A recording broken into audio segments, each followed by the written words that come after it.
How are you all. बच्चे, हिंदी कक्षा में आपका स्वागत है। तो चलिए शुरू करते हैं आज का पाठ।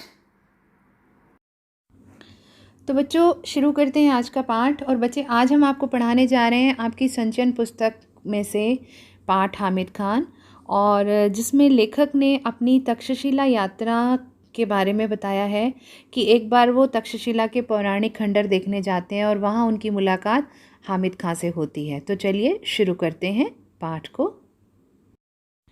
तो बच्चों, एक बार की बात है कि लेखक अखबार में खबर पढ़ते हैं कि तक्षशिला में आगजनी बच्चे, जब दंगा फसाद हो जाए और आग लगने की घटनाएं हो जाती हैं, तो इस प्रकार की खबर जब लेखक ने पढ़ी कि ऐसा हो गया, तो पहला विचार जो उनके दिमाग में आया, उनको हामिद खां का ख्याल आया।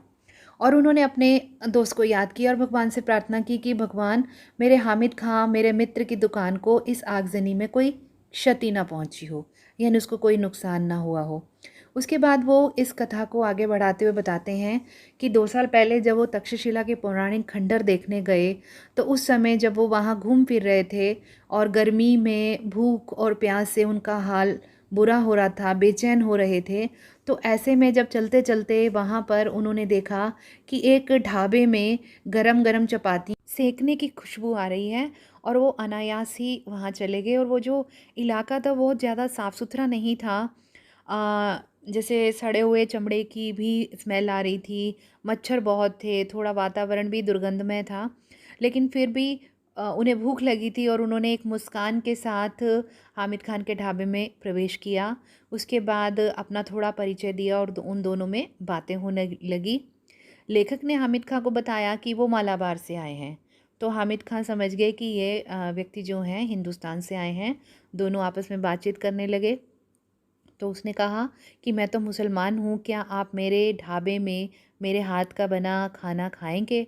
तो लेखक ने कहा, उससे क्या फ़र्क पड़ता है।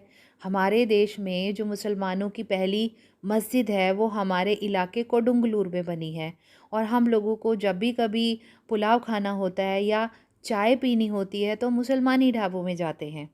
तो ये सुनकर हामिद खां बड़े हैरान परेशान हो गए। और बच्चों, हामिद खां को लेखक की बातों पर विश्वास नहीं आ रहा था कि अच्छा, हिंदुस्तान में ऐसा भी होता है। उन्हें तो लगता था कि हिंदुस्तान में शायद जो मुस्लिम और हिंदू हैं आपस में लड़ते रहते हैं। तो धीरे धीरे उनमें बातचीत तो होने लगी और बात आगे बढ़ने लगी। एक दूसरे के बारे में, अपने देश के बारे में लेखक उन्हें और बताने लगे। तो हामिद खां को लगा कि ये वहाँ से आए हैं, मालाबार वाले एरिया से आए हैं। तो उसने एक बच्चे को इशारा किया और फिर वो उनके लिए थोड़ा चावल भी लेकर आया। और क्योंकि आपको पता है उस तरफ राइस ज़्यादा खाए जाते हैं, तो फिर खाना खाया और हामिद खां और लेखक बहुत अच्छे मित्र बन गए। तो खाना खाने के बाद लेखक ने जब हामिद खां को पैसे देने की कोशिश की, तो हामिद खां ने वो पैसे लेने से इनकार कर दिया। और उन्होंने कहा कि भाईजान, आप मेरे भाई जैसे हो, आप मेरे मित्र बन गए हो। तो जैसा आपने मुझे बताया कि आपके वहाँ आप मुसलमानी ढाबों पर चाय पीने या पुलाव खाने जाते हैं, तो जब आप वहाँ जाएं तो अपने इस दोस्त की तरफ से वहाँ चाय पिएं और पुलाव खाएं। ऐसा कहकर उन्होंने क्या किया, वो पैसे लेखक को वापस लौटा दिए। और लेखक को एक अच्छा सा मित्र मिल गया था, और लेखक मीठी मीठी यादों के साथ अपने देश वापस लौट आए थे।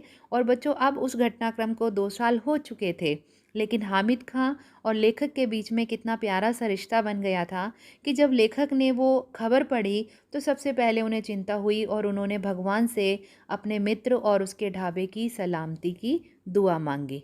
तो बच्चों, इस पाठ से हमें ये शिक्षा मिलती है कि हमारे भीतर धार्मिक सद्भावना की भावना होनी चाहिए और एकता और भाईचारे की भावना सर्वोपरि होनी चाहिए, कि हम जाति और धर्म के आधार पर अपने मन में किसी के प्रति कोई भेदभाव नहीं रखें, मिलजुल कर रहें। और जैसे कि कहा गया है कि हम सब भाई भाई हैं, इस विचार के साथ रहें तो समाज में शांति होगी, और हमारा समाज और हमारा राष्ट्र और हमारा संसार तरक्की करेगा। तो मैं आशा करती हूँ बच्चों, आपको ये पाठ भली प्रकार से समझ आया होगा, और अपनी AIS क्लास में हम इस पर चर्चा करेंगे और पाठ से जुड़ा प्रश्नोत्तर कार्य और अन्य प्रश्नों के उत्तर करेंगे। आपका दिन शुभ हो। That's all for today. If you have any doubts, you can leave your queries on Google Classroom. Thank you so much, students. Have a nice day.